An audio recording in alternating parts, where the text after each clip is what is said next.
প্রথমবারে আধা পাকা কলার ভর্তা বানায় এত মজা লাগছে কি কমু, এখনো মনে হইতেছে মুখে লাইগা আছে।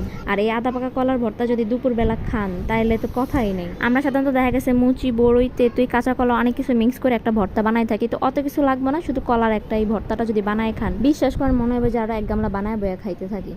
আমার ফ্যামিলির মানুষজন খাইতে কয় আর নাই, এত মজা হয়েছে যে আরো খুঁজতেছে। কলার ভর্তা বানার লাগে লাগতেছে আমাকে তেঁতুল, লবণ আর শুকনা মরিচ। আব্বু বাজার থেকে কাঁচা কলার তরকারি খাওয়ার জন্য কাঁচা কলা আনছিল, তো সেটা খাওয়া হয় না, কয়দিন রাখার পর এরকম কালার হয়ে গেছে। আর কলাটাও আধা পাকা হয়ে গেছে। কলা কিন্তু পুরা পাকা না, সামান্য হালকা পাকা। আধা পাকা কলা নিলে হইব কি একটু হালকা হালকা মিষ্টি থাকবো আর একটু টক থাকবো, তো মজা লাগবে অনেক।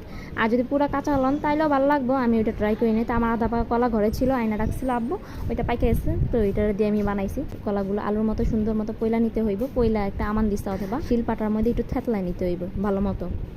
তো এই আধা পাকা কলাগুলো আমি আলুর মতো কুচি কুচি করে পয়লা নিয়ে এটা দিয়ে আমি পিসা লইতেছি ভালো মতো। এক হাতে